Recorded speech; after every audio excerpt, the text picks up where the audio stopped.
Welcome to Friday Takeaway. This week we take a look at AirAsia's big sale and MAHB's numbers. But first, so it's been just over a year since Trump pulled out of the TPP, but that hasn't stopped the remaining members from pushing ahead and cementing a new agreement without the United States. Named the Comprehensive and Progressive Agreement for Trans-Pacific Partnership, or CPTPP for short. It's due to be signed on March 8th. But reports said that the US is welcome to rejoin if it has a change of heart, which he might, but nobody is actually waiting around for that to happen. This week in 1MDB updates, businessman Jolo is now on a super yacht named the Equanimity after the Indonesian officials and the FBI seized it in Bali. Of course, this is just one of the many assets said to be bought with ill-gotten 1MDB money. But apparently the government says that it would not make a claim for the 250 million USD yacht simply because it does not belong to them. And finally, MIDF is keeping its 2018 GDP forecast for the country to 5.5% after a survey showed that business confidence in Malaysia is still strong. The KLCI was trading at 1858.44 points this morning, a touch lower than a week ago, although it did hit a yearly high of 1871.46 points on Tuesday.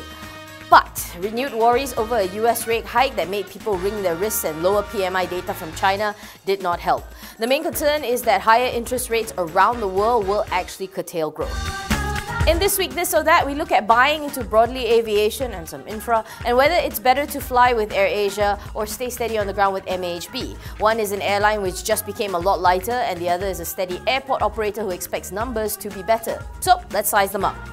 AirAsia is already a household name, but for the uninitiated or those who stay home, it is a homegrown low-cost carrier and is known as having globally the lowest unit cost of 0.023 US cents per available seat kilometre. And the man who started it all is Tan Sri Tony Fernandez. Yesterday, AirAsia announced its divestment of its aircraft leasing unit, Asia Aviation Capital Limited, to entities managed by BBAM Limited Partnership for 1.185 billion US dollars, or around 4.62 billion ringgit. With the gross proceeds of around 900 million USD, the airline intends to use a portion of that to pay off their bank borrowings, with the biggest portion to TBD. To be determined, or to be dividend, because as for shareholders, there is that chance for the special dividend in the offering that he's been promising. AirAsia's share price reacted positively to the news. However, one article by Bloomberg did question that whether by doing so, if the airline was slashing its own parachute and losing a business on purpose that accounted for 1/5 of revenue. Also, the dividend that will be announced is lower than what most people were expecting, but saying that is still going to be around the 60 to 70 cent range. So this morning, the share price had kind of calmed down from the high of 4 ringgit 60 yesterday and was 4 ringgit 56 this morning.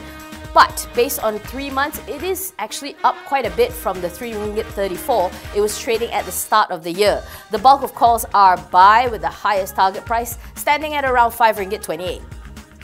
MAHB is the country's main airport operator and its stable includes 5 international gateways, 16 domestic airports and 18 short takeoff and landing ports. It also has a stake in Turkey's Sabiha Gökçen International Airport. Its CEO is Dato' Badlisham Ghazali.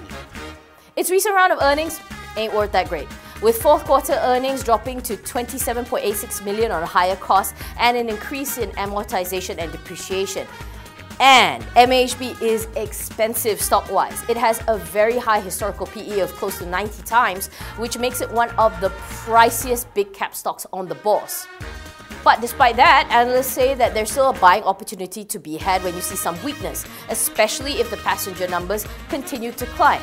Also, there is talk that MAHB may look for partnerships for its stake in the Turkey airport, which would help to enhance earnings. This morning, the stock was 8 ringgit 61 and we are looking at a 6-month profile for this one given its nature, but that is only really marginally up from where it was half a year ago. However, saying that, the company is expecting EBITDA to grow 10% this year and propose a dividend of 8 cents per share for FY17.